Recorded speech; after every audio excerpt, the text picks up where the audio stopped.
This is Digital Health Today, episode 27. They were able to identify with our technology some specific voice features that could tell if a person was having a heart condition, in this case it's a coronary artery disease, CAD, or not. Welcome to Digital Health Today, the podcast focused on the leaders, innovators and technologies transforming healthcare today and tomorrow. Find us online at digitalhealthtoday.com. This episode is brought to you by Bayer Grants for Apps and their new Dealmaker program. Bayer Grants for Apps is calling all mature teams, startups, and companies that have a solution ready to go. The new Dealmaker program is all about quality FaceTime between you and Bayer experts for one full day. Don't wait. Applications are open until June 30th, 2017. Visit grantsforapps.com/Berlin. That's grants, the number 4, apps.com/Berlin. Welcome back. This is Digital Health Today, the place to be to get the insights of leaders working to make the healthcare of tomorrow available today. I'm your host, Dan Kendall, and this is episode 27. I've got a really cool show in store for you today. We'll be speaking with Yuval Mor, the CEO of Beyond Verbal, and he's going to tell us what your voice is actually saying about you. And I have to tell you, it's a lot more than you may think. But first, let's talk community. This community, the digital health community. Thanks for tuning in. We have a lot going on that we're building with our members, partners, and sponsors. It's an exciting time, and I'm glad that you are a part of it. In fact, I invite you to be an active part of it. If you have a story you'd like to share, visit the website and tell me about it. Jump on the contact page at digitalhealthtoday.com and use any of the links there to get in touch. You can also email me directly at dan@digitalhealthtoday.com or tweet me at healthtechdan. We've already had several people submit articles, and we'll be adding them to the blog, as well as getting in touch with some of the podcast guests that people have recommended. On another note, a lot of interest on the online digital health innovation program we're running. It's called the Digital Health Jumpstart. If you are working to cross the chasm and bring your innovation to implementation, you should definitely check this program out. If you're struggling with business models or regulatory questions, or you need clinical input, or you're trying to figure out how design thinking can be applied in healthcare, we've got your back with this program. Find out more about it by clicking on the links on the website, or just go straight to digitalhealthjumpstart.com. We're bringing together world-class innovators with decades of experience, and we're focusing on a talented group of innovators that want to accelerate their work in digital health. If that sounds like you, I look forward to sharing more about this program with you, so be sure to register your interest on the website. Last quick thing, if you're working to transform healthcare, you've probably heard of the Pink Socks Tribe. It's made up of makers and doers working to create change in healthcare, and you can often find excited groups of people showing off their special pink socks at various health conferences around the world. If you don't know what I'm talking about, then check out pinksocks.life and see what I mean. I'm very excited to let you know that the founder of the Pink Socks movement is going to be a guest on this show. That's right, Nick Adkins, also known as Nick is NPDX on Twitter, is going to be a guest here on Digital Health Today. I'll be interviewing him in a few days' time after the airing of this podcast, and I'd love to know what questions you'd like to have asked. So I invite you to tweet me your questions at HealthTechDan or directly to the show at DHealthToday, and I'll fit in as many as I can. All right, I'm excited to bring you today's guest. We know that words are powerful and that what you say can be interpreted differently based on how you say it. The insights provided through our speech is getting supercharged thanks to the talented team of innovators at Beyond Verbal. Beyond Verbal is a company based in Israel that can correlate distinct voice features with health conditions and reveal novel vocal biomarkers. The Mayo Clinic has used their technology in a study about coronary artery disease, and it's also being used for Autism Spectrum disorder and Parkinson's disease. To tell us more about the science and how it's being applied, I spoke to the CEO, Yuval Mor. Yuval got a degree in computer science and economics from Tel Aviv University and a management degree from Stanford University. He then worked in various leadership roles focusing on sales and marketing across a range of technology companies. In this interview, we cover how the company got started, how the technology has been deployed in the commercial environment, and how it can be used in healthcare. Yuval also talks about their free app, which is called Moody's, and it's available on iOS and Android. You can use this app to analyze your own speech using their technology. It's very cool, and you'll definitely want to check it out. You can find everything we discuss and more information about the company by visiting the show notes at digitalhealthtoday.com/27, the number 27. Now, without further ado, here's the interview with the CEO of Beyond Verbal, Yuval Mor. Yuval, thanks for joining me and welcome to the program. Thanks a lot for having me. I'm very excited with the opportunity. Thank you. Yuval, I've shared with the listeners a little bit of background. Can you fill in some blanks about your personal journey that got you to where you are today? Yeah, I think I was pretty fortunate to have an interesting background because I started with working as a software engineer in the Israeli army, and I did this for about 8 years. And then I wanted to move from the technology side to the business side.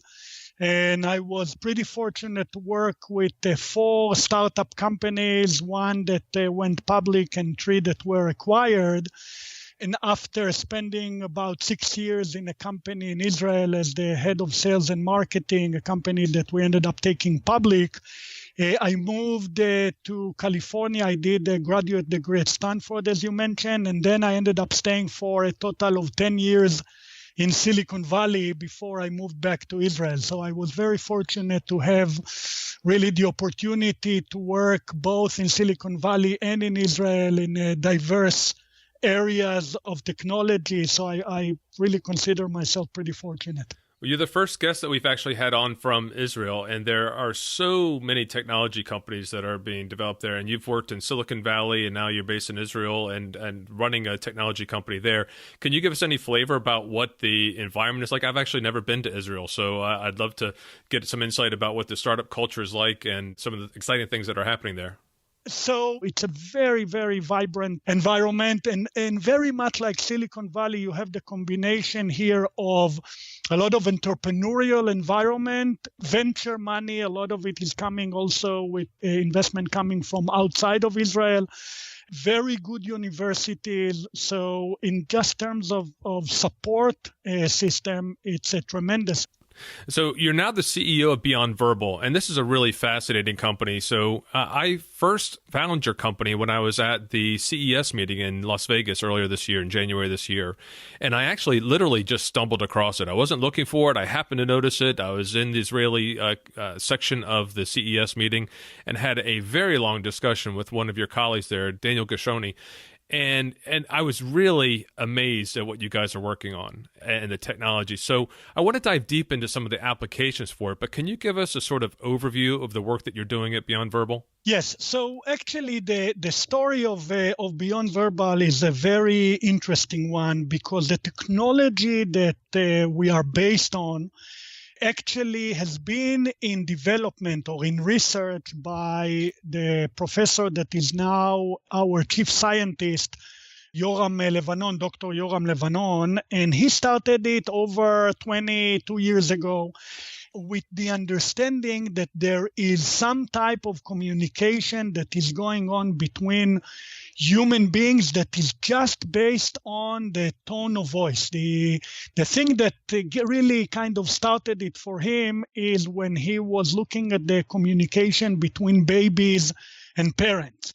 And his thought was, if you take a baby at a very young age, before they understand any words, sometimes before their eyes are even opening, and they can still react to the way their parents are behaving, whether they are stressed or they are relaxed, whether they, are kind of in love or keep the distance, and the baby react to this. And his conclusion was that there is something that is going on in the air just based on the tone of voice that is going from the parents and is being able to be deciphered by the brain of a very young baby. And this is based on tone of voice only, and this is what sparked his imagination. He actually later on thought about the fact that if you bring the baby from one country, let's say from Brazil for adoption in the UK, the same phenomena would still happen, which means that this tonation language is actually language agnostic. It's not dependent on the culture or the language where the baby was born. So fast forward about 20 years, we have decided to start Beyond Verbal about 4.5 years ago as a completely new company, and we acquired the technology that Dr. Levanon developed. And what we did is we started to use new technologies, things like machine learning and AI, artificial intelligence, in order to take it to the next level. He has done a tremendous work of getting it to one level of accuracy, if you will. And with the new available tools now, we could take it to a whole new level. So that's what we've been doing. I'll tell you more when we talk about the health side, but it started with understanding of emotions. And then it basically widened into getting as many insights as possible from just tone of voice. We don't understand words or meaning or content, just focused on tone of voice.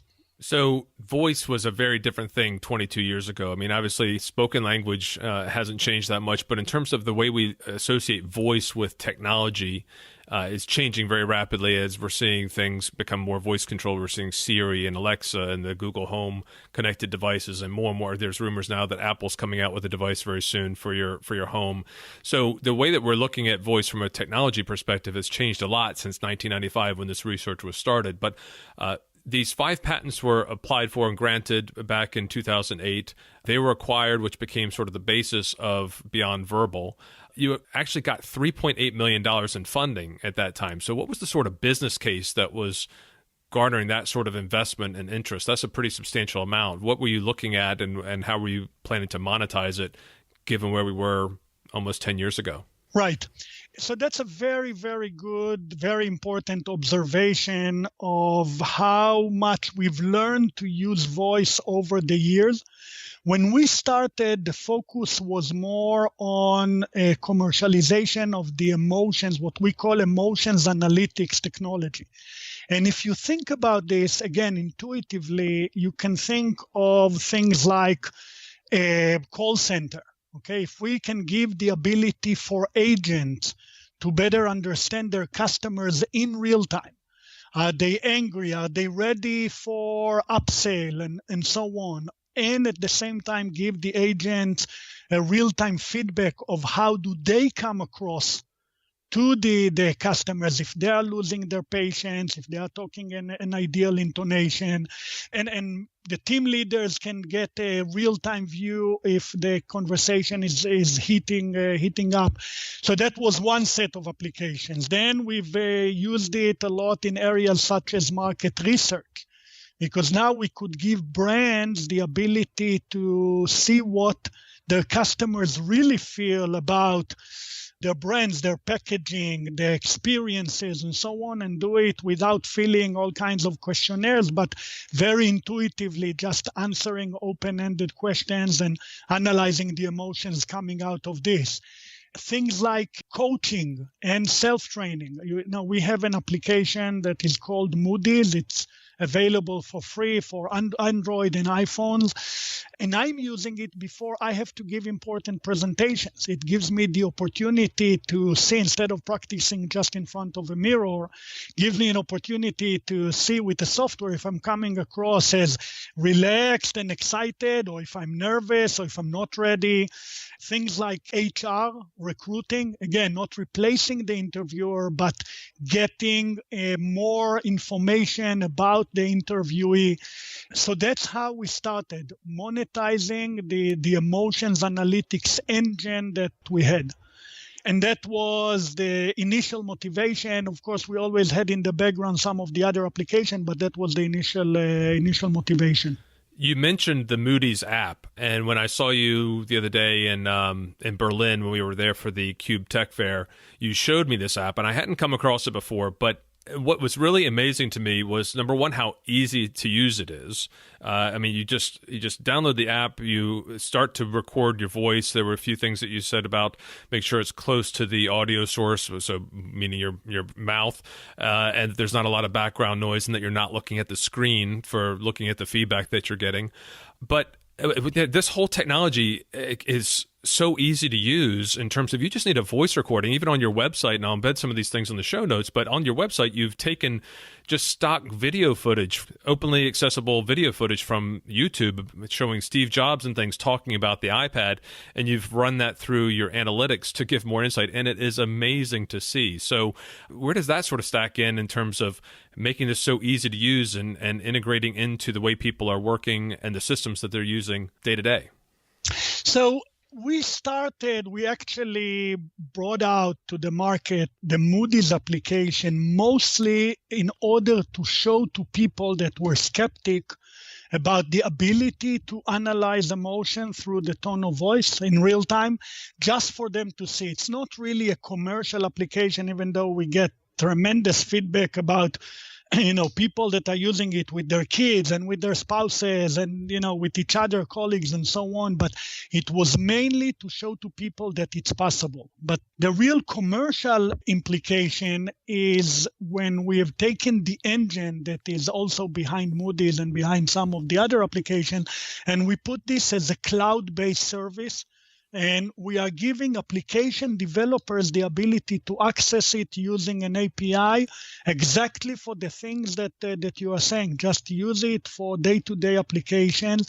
And that's because we believe the technology can be applicable to a big variety of use cases. And at the same time, we don't have the resources or the creativity to think about all these use cases. So we just published a case study of a company that is using it for sales training for Fortune 500 companies. Others are using it for a recording of emotions. They call it emotions, like the emotions during experiences when you're watching pictures or when you're on vacations and so on. Others are using it for dating. And that's really, people come up with some fascinating ideas, and we can harness, if you will, their creativity using the API, because at the end of the day, it is very natural. We are doing it all the time, and now it's the first time that it's possible to do it using software. So I want to make sure that we give people some indication of where they can find out more about becoming a partner in that area. We'll do that later in the program. But first, I wanted to come back to something you said earlier in terms of babies from Brazil being able to go to France or England or Israel and still being able to engage based on voice patterns. There are about 7,000 languages around the world. And I know this isn't actually analyzing the words. It's really looking at vocal intonations and patterns. But are you saying that really across all those or many of those 7,000 languages that your technology can apply to determine the emotional state and the emotional intonation of the speaker? So I have to be very accurate, and there's also a nice story around this. We've tested the software in over 40 languages that we have in our database. We have a growing database that right now holds more than 3 million voice samples in over 40 languages. And you're right. When we say it's language agnostic, we have to be very careful. At some point, we got a message that, someone was asking if this is working also on the, clicking kind of in the Kalahari Desert, like all these. And right. This is where I said, okay, that's I don't know. But we've checked it with phonetical languages, of course, and also tonal languages like Chinese and Vietnamese, and over these 40 languages. And by the way, when we said it, it was when our chief scientist said it, 10, 15 years ago, it was really groundbreaking. But now there is a lot of research that shows that because it's coming from the same part of the brain, the limbic system, the precognitive system part of the brain, then it is common between languages. And I guess the intuitive way to think about this is if you are watching a foreign movie where you don't understand the language and there are no subtitles, as human beings, we are still able to capture the emotions that are going on the screen, even if we don't understand the language. And that's based on what we see and what we hear and so on. And there is research that supports it, but intuitively, this is a nice way to think about this as well. So I can certainly see the applications in the consumer and business space. But what really got me excited when I was talking with Daniel some months ago, and again when I saw you the other week in Berlin, was the healthcare applications for this. Because I've worked with a lot of companies that are doing telemedicine solutions, and as you mentioned, there are companies that are doing sales training and things to better be able to communicate with clients and with users of technology. What are you working on in terms of the clinical applications? I know you guys had a study that you did with Mayo, and you've got a few other research partners. Can you give us some insight into what that Mayo Clinic study showed and some of the other things that you're working on in a research space? Absolutely. So the interesting thing is also how this whole thing started. Our chief scientist at some point took a group of people that he knew and wanted to validate some of the emotions analysis that he was doing, and the results came really bad.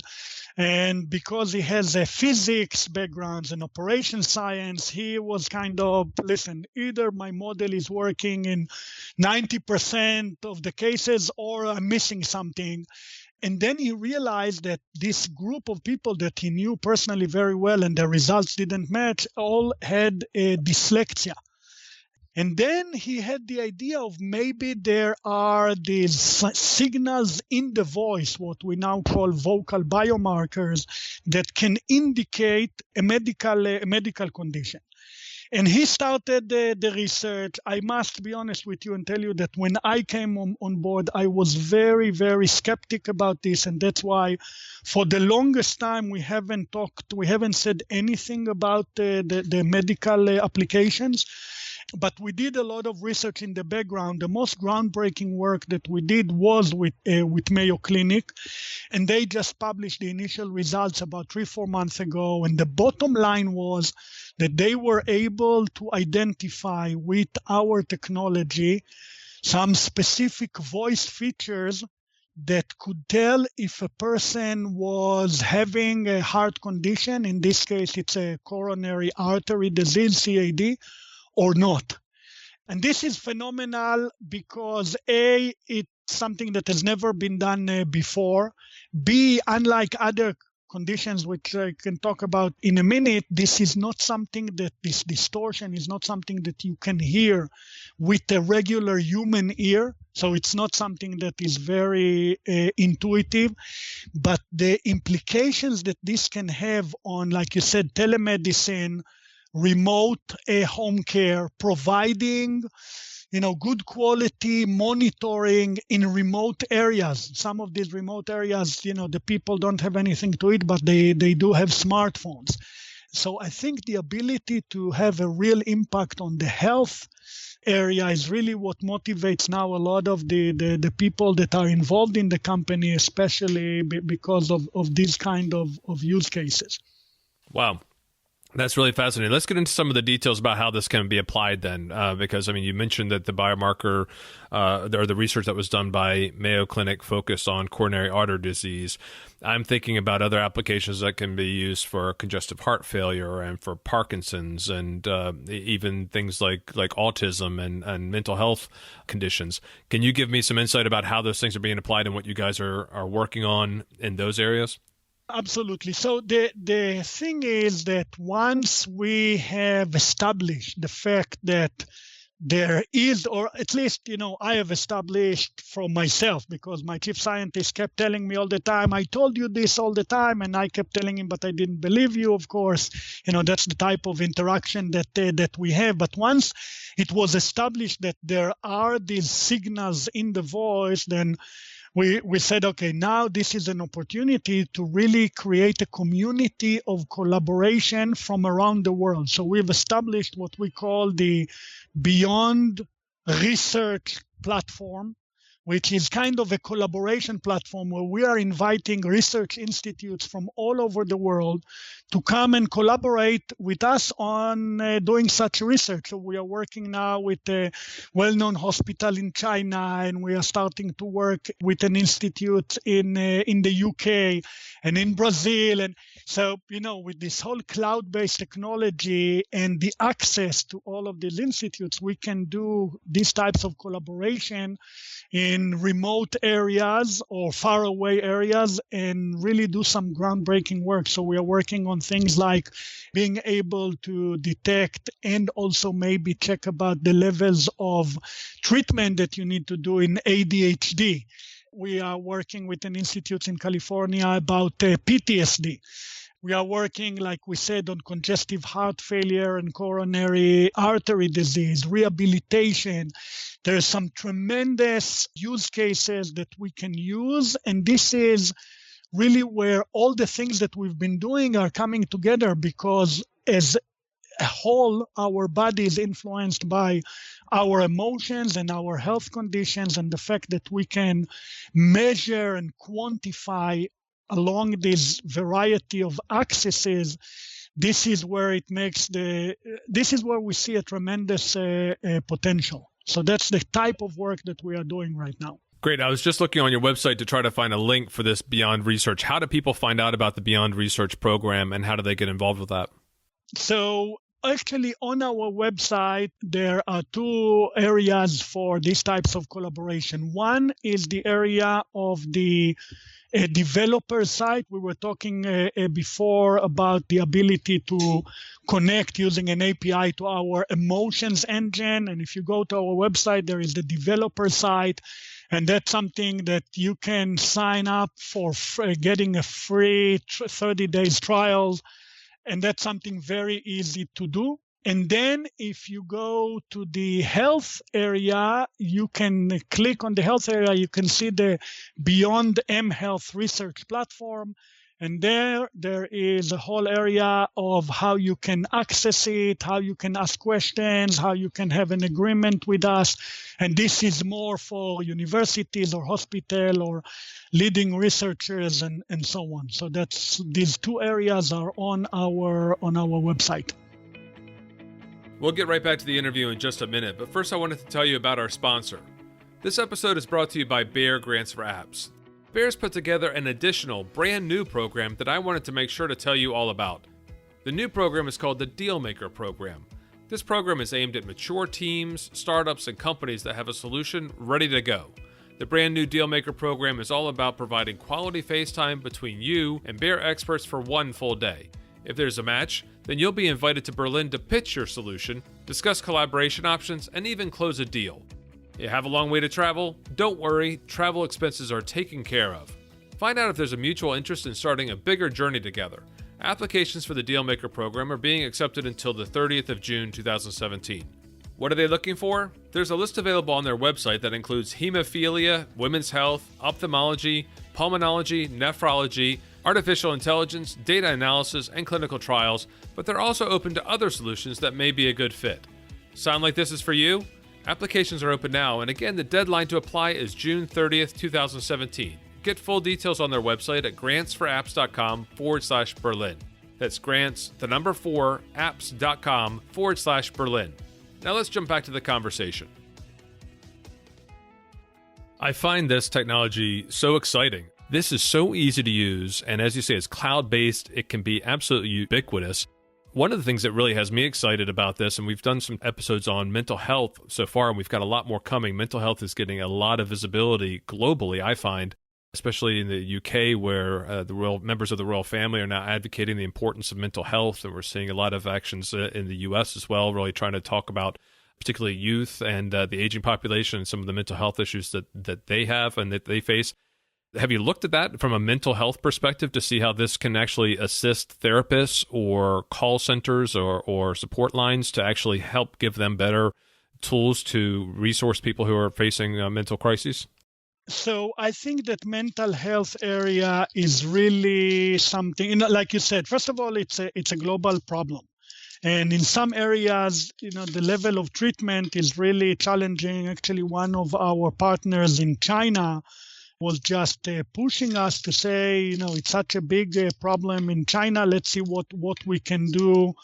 And I think, again, the way I look at our technologies, I don't think this is a diagnostic device, because I think once you get to the hospital, once you get to in front of the doctor, there are better tools that can do a much better job in diagnostic. The way I see our technology being used is like this personal bodyguard, if you will, personal guardian angel, something that is monitoring the person on an ongoing basis, listening in the background, always on or during phone conversations and so on, and just giving you warnings when things are changing, where things are different. And that's really the unique opportunity with this technology. And in mental health, you could be in a good shape for 80-90% of your day or your days. And then you want to have something that can give you this advanced warning that something is changing. So that's true for mental health. That's true for cardio problem, because we all know, everyone knows, like a person that suddenly, something happened, the age of 40, someone who is really healthy and exercising and so on, and suddenly something happened. And I think the Chinese people, the Chinese doctor in the old Chinese medicine have realized the value of being able, or the way we call it, using voice to save lives. And now for the first time, maybe again in history, we can start to use technology in order to do the same thing. So this is like your personal bodyguard, your personal guardian angel, if you will. And again, just to make it clear, it's not actually recording the words or analyzing the words that are being spoken. It's purely looking at the voice pattern, right? So people don't. So the security, because I can see some ethical and security concerns coming up with the application of this sort of technology. Number one, for what the example that you just gave in terms of have this be a personal guardian angel, always listening, always sort of on. And that's one of the concerns that people have around Alexa, for example, that's always like listening to the most recent 30 seconds or whatever it is of a conversation in its environment and sending that up and analyzing those words. But then also in terms of some of the early examples you were giving in terms of human resources and interviews and listening in on calls to call centers, how are you sort of seeing the ethical concerns around this and the security concerns being addressed as this technology becomes more available? So this is a very important question. I must tell you that when I was first exposed to this and when we started the company, I was expecting people to be a lot more concerned about this. And I think now, because of, social networking and how much information people are sharing, on their own, I guess people are a little bit more open to it, definitely the younger generation. But what's more important is that and this is why I guess people with our technology are a little bit less concerned, is because it's very clear that we don't understand any of the words. We don't analyze any of the words. We really have no understanding. It's not dependent on anything that you say.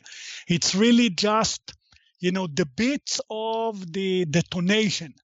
And once people understand it, they start to feel a lot more comfortable. We still, of course, have to make sure that, from security perspective, our platform is HIPAA compliant, which is like the standard for keeping medical or health-related information kind of in the cloud and so on. So definitely our responsibility to do this. But because it's just analyzing tone of voice and because the data is owned by the user, then once people understand it, they are a lot less concerned when it comes to our technology. You mentioned earlier in the conversation that you use the app, the Moody's app, which I'll have a link to in the show notes, that you use the app before you do a presentation to sort of evaluate what you're saying and give you some feedback about how you're delivering that. And I remember one of the things that I was taught when I was training as a salesperson 20-something years ago was that it was a very simple thing, but people taught me when I answered the phone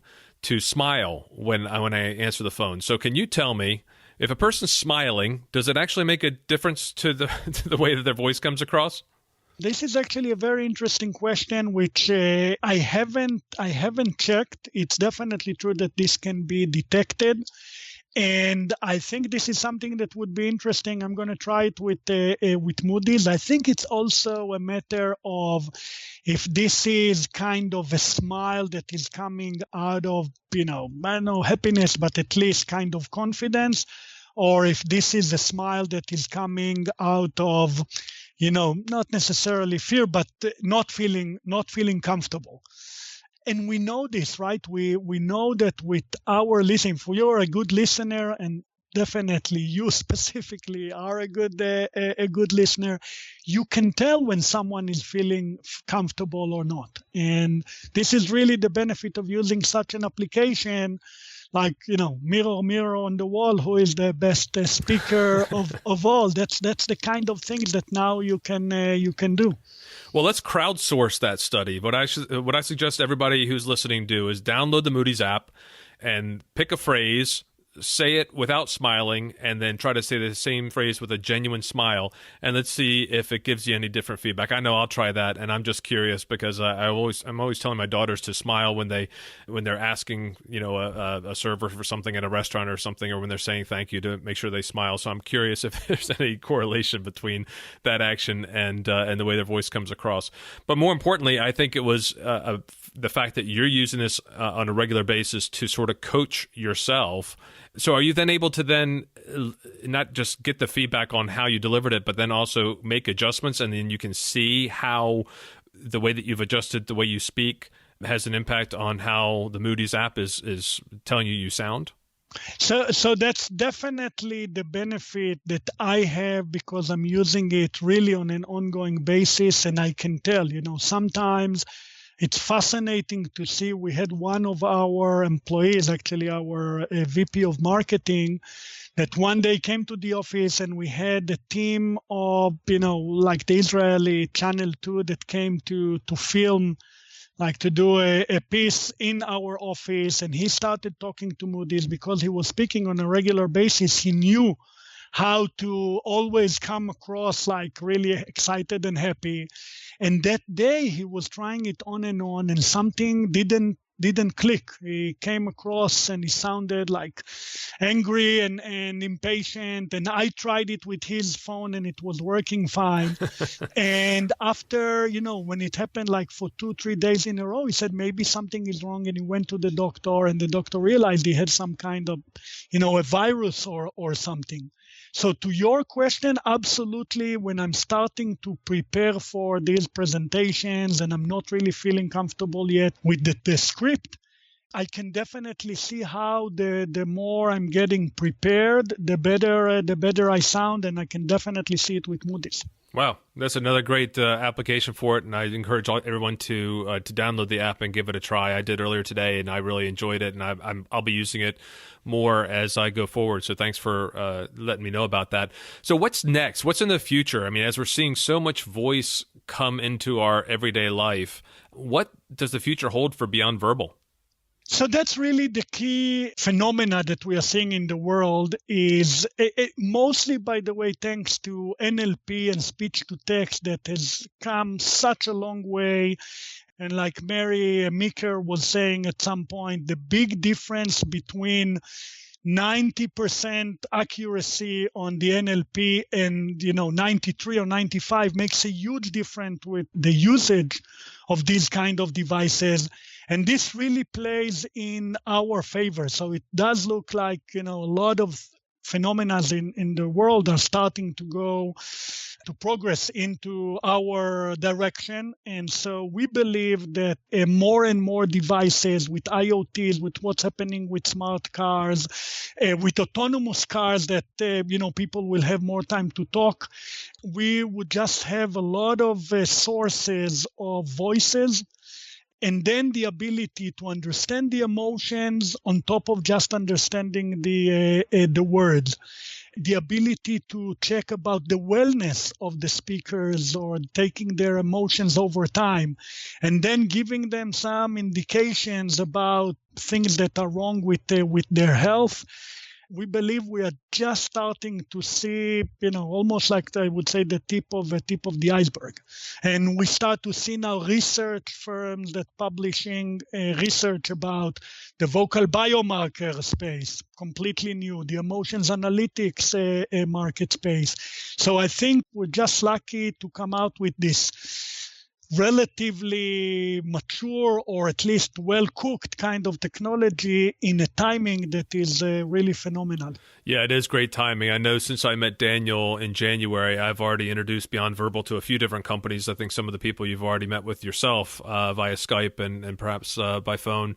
And even in the few days since we met in Berlin, I've thought of a few more companies and individuals I'd like to introduce you to. And I'm certainly going to make sure I share this interview with several people who I think can utilize your technology and certainly will have an interest in it. But we have a very active and engaged community listening to this podcast. And what do you need now, Yuval? And what can listeners do to engage and participate in what you're building and doing at Beyond Verbal? We've talked a little bit about the research platform and the developer piece. What are you looking for specifically, and how should people engage and participate in what you're doing?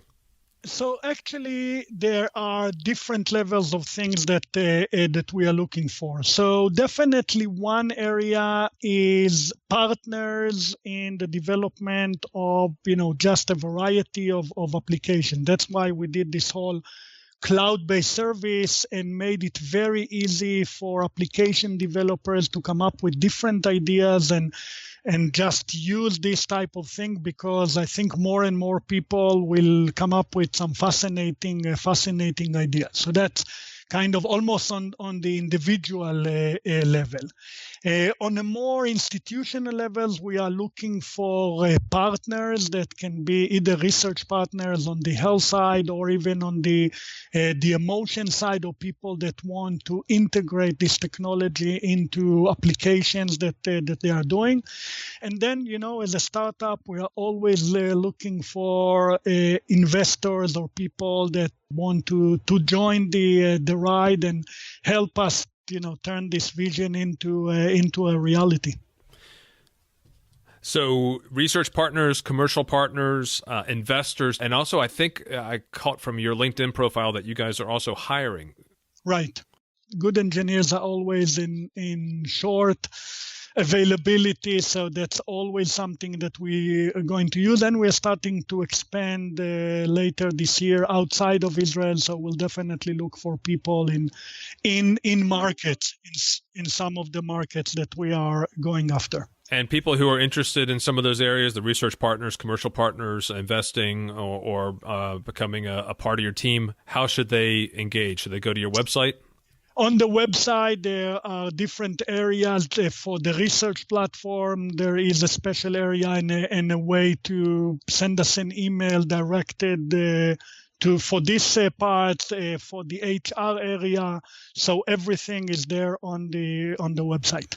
Brilliant. Okay, well, I'll make sure I include links to that. Thanks very much for all that information. I have 6 questions that I'd like to ask all of our guests here. Yuval, you have a few more minutes for me? Sure. Fantastic. Absolutely. So, Yuval, what is a saying, quote, or phrase that motivates you?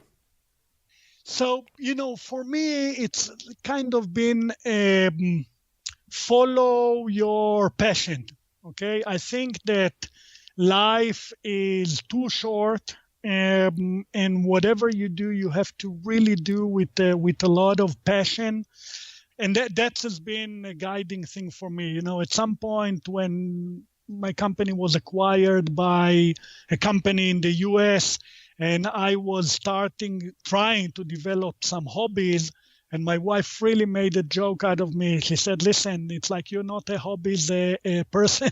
You have to enjoy. You enjoy so much what you're doing on the work side, and for other people it can be hobbies or dancing, music, whatever. Just make sure that you live every day to its fullest." Great advice. What advice do you have for others working to innovate in healthcare? So I think that healthcare is really becoming, it has been, but it's becoming a bigger problem. I think that there are bigger problems that are happening now with the access to healthcare, especially in poor countries, poor regions, remote areas, and the ability to use technology in order to solve these kind of big problems is extremely unique. So I would urge people that want to do something in these areas to tackle a big problem and see what kind of technologies they can use in order to address them. What book do you recommend to our listeners? So, for me, there are like two types. Two books that I really kind of go back to read. One is The Hardest Thing About Hard Things, and this is by Ben Horowitz from Andreessen Horowitz. And this is an amazing book for entrepreneurs because it shows the importance and the value of strong belief and perseverance. Okay, so that was one thing. And a completely different, actually, a series of books about Churchill. There is like three books. There are three books called The Lion, talking about different phases. And talking about perseverance, I think is one of the best examples. So to really read in details all the things that Churchill went through, for me, gave a lot of inspiration. So, from completely two different areas, but these are books that I would definitely recommend. What tech do you use that you wouldn't want to live without? Something besides a cell phone. So I don't know about not living without, because I think it's something that is really in the background. But I think AI as a technology, even though it has been around again for a long, long time, but now it's kind of at the hockey stick phase. I think that the ability to solve big problems in areas that were just not possible to do before, artificial intelligence, machine learning is going to make a huge impact on our world in general. So I would definitely, I don't think it's something that we would be able to live without. So I think I know the answer to the next question then. If I gave you a check for $5 million for you to invest in health technology today, how would you invest it? I would actually look, like you were saying, for companies that actually relates to the two of my answers. One is companies that are tackling big healthcare issues, and the other is that they are using AI. Exactly. You're very consistent in your answers. I like that. We make a contribution to a charity in appreciation of your time on the show. What charity have you selected, and can you tell us a little bit about what they do? Yes. So the charity that I'm involved with, or the nonprofit, I would say charity, is actually an organization in Israel that is supporting new immigrants when they come to Israel, and especially helping them to become entrepreneurs. I have a tremendous appreciation for people that are moving from one country to the other, and they come to an area that they've never lived in before, and leaving everything behind. And the ability to help them, and I'm a mentor in this program and so on, the ability to help them realize their dreams in a new area and getting actually inspiration for them is something that I personally really appreciate and dedicating time to. What is the name of that charity? It's called the Gvahim, Gvahim, which is the Hebrew word for heights, new heights. And so that's the name of the organization. Great. Well, I will not try to pronounce it, but I will include a link to that that nonprofit on the website. Last thing, what are some good ways for people to stay in touch and follow what you're doing? Are you guys on Twitter, or should they just follow your website? Actually, Twitter would be the best thing. We have someone who is managing our Twitter. She's actually based in California, and she's doing tremendous work related to our work and other sources. So I think Twitter would probably be the best way to keep up with what we're doing. Great. Yuval, is there anything else you'd like to share with our listeners before we end? No, I wanted to say thanks again. It's been really interesting, and also, always a nice way to reflect and share some of the experiences. And I'll be happy to continue our dialogue. So thanks for the opportunity to talk with your audience. Yeah, thank you for being on the show. Well, there you have it. That was Yuval Mor, the CEO of Beyond Verbal. Be sure to download their Moody's app and give it a try. You can find the links on the show notes at digitalhealthtoday.com/27. While you're there, please take a minute to subscribe to the podcast, and I'd love it if you left a review on iTunes. Many thanks to our sponsor, Bayer Grants for Apps. Don't forget to apply for their Dealmaker program before 30th of June, 2017. You can find more details at grants4apps.com. That's grants, the number 4, apps.com/Berlin. We have more great guests coming up, including Michelle Longmire, the CEO and founder of Medable, who's going to discuss some of the challenges to achieving interoperability for today's developers. Jennifer Lannon from Dot Health is going to join to discuss how the web is being used to engage, inform, and support users. And Nick Adkins will share how the Pink Socks tribe is making an impact around the world. We have more great guests coming from across the U.S., the Republic of Ireland, Finland, the Middle East, Singapore, China. All of these leaders are coming to share their knowledge and experience in transforming healthcare. Be sure to follow me on Twitter at HealthTechDan and follow the show at DHealthToday. Thanks again for tuning in and being a part of the digital health community. That's all for me for now. Until next time, keep on innovating.